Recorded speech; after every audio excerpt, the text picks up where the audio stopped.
Bonjour à tous. Paracha de cette semaine, la paracha Nitzavim. Et bien sûr, nous sommes à tout juste une semaine avant Rosh Hashanah, la tête de l'année, le début de la nouvelle année 5777.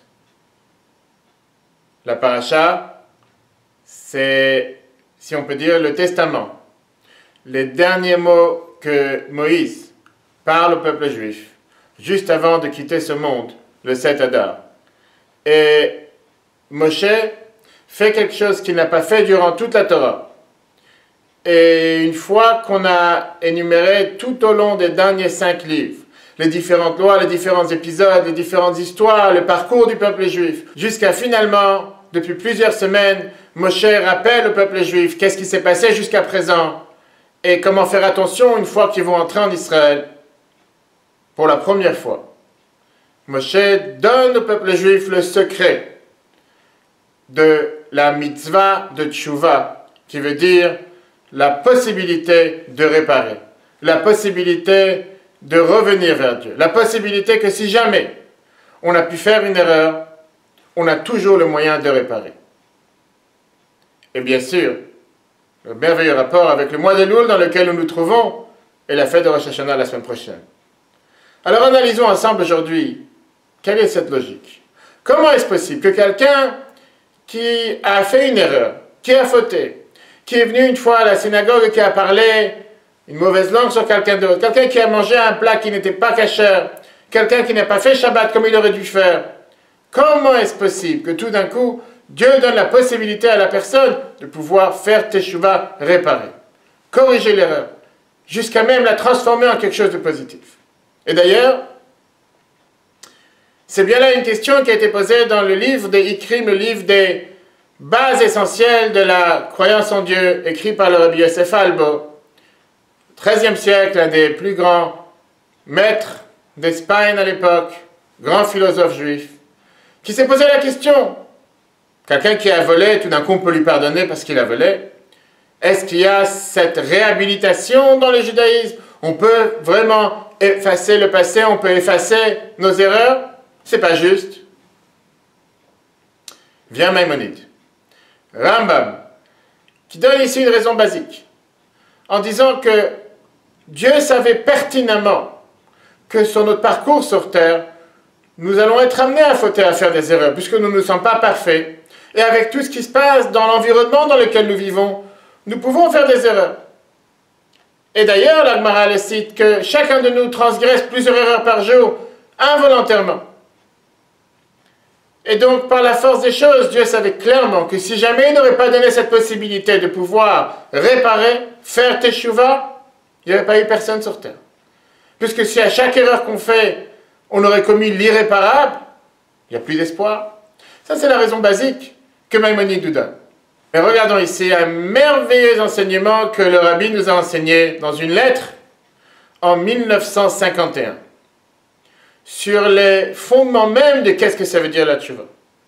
Le Rabbi reparle sur la fameuse phrase que la Torah emploie sur une erreur, qui vient du mot ruach shtut, qui veut dire un vent de folie. Si quelqu'un commet une erreur, c'est pas lui qui a commis cette erreur.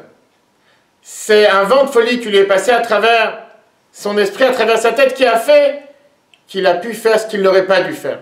C'est pas la personne qui a fauté, c'est ce vent de folie qui l'a fait fauter. D'où on le sait, du fait même que quelqu'un vient faire teshuvah, quelqu'un qui pendant 40 ans a mangé non kasher, pourquoi du jour au lendemain il décide de commencer à manger kasher? Pourquoi du jour au lendemain il décide de commencer à faire Shabbat? Pourquoi du jour au lendemain il décide de commencer à mettre des tefilin? Parce que c'était ce vent de folie qui s'est habillé à l'intérieur de la personne, qui a fait en sorte qu'il ne fasse pas ce qu'il aurait dû faire. Une fois ce vent de folie l'ayant quitté, la personne réalise que c'était une erreur et il veut la réparer. Et donc le Rabbi nous explique que quelqu'un qui fait une faute, c'est pas la neshama qui a fait une faute, c'est pas le juif qui a fait une faute. C'est ce vent de folie qui s'est habité à l'intérieur de la personne qui l'a fait fauter. C'est pas la personne en lui-même. Et donc c'est tout à fait normal qu'on puisse faire Teshuvah, qui veut dire revenir, retourner et se rapprocher de Dieu encore une fois. Et le Rabbi d'ailleurs amène un merveilleux exemple en commençant par rappeler ce que le Baal Shem Tov nous a enseigné, dont nous venons de commémorer son anniversaire la semaine dernière, le 18 Elul. Que de chaque chose que l'on voit, on entend, on écoute, on doit tirer un enseignement pour le service de Dieu. Analysons ensemble qu'est-ce qu'on peut apprendre d'une machine à laver, d'un pressing. Et le Rabbi continue à détailler comme quoi un habit qui s'est froissé, plein de poussière, qui s'est sali, on ne le met pas à la poubelle. On a l'habitude de le faire passer dans une machine à laver avec de l'eau chaude, avec des produits chimiques, certains produits qui vont faire en sorte que les taches partent jusqu'à ce que cet habit devienne totalement neuf. Le Rabbi continue dans sa lettre en disant c'est exactement la même chose avec la Neshama, l'âme juive que Dieu a donnée à chacun d'entre nous. Parfois, elle a pu se froisser, parfois, elle a pu être dans la poussière, parfois, elle a pu avoir une tache. Mais ce n'est pas pour autant qu'on jette cette Neshama, ce n'est pas pour autant qu'on dit que c'est irréparable et il faut le jeter. On se trempe dans ces eaux chaudes avec ces produits chimiques qui dans le spirituel veut dire les paroles de Torah, les paroles de prière, la tchouva, la tzaka, ce qu'on fait pendant le mois d'Elul, pour demander à Dieu justement de réparer ce qui a été taché durant l'année. Et alors, arrivant à Rosh Hashanah, nous sommes totalement lavés, propres, comme neufs, jusqu'à ce que nous pouvons sincèrement obtenir de Dieu la meilleure année, le plus grand bonheur, une année bonne et douce, qu'on soit inscrit et scellé pour le livre des tzadikim, le livre des justes, le livre de la vie, et qu'encore avant la nouvelle année, nous puissions nous réunir tous ensemble avec Mashiach à Jérusalem. Shabbat Shalom à tous, Shana Tova, que vous soyez tous inscrits et scellés dans le livre de la vie, le livre du bonheur, et que tous vos désirs soient accomplis.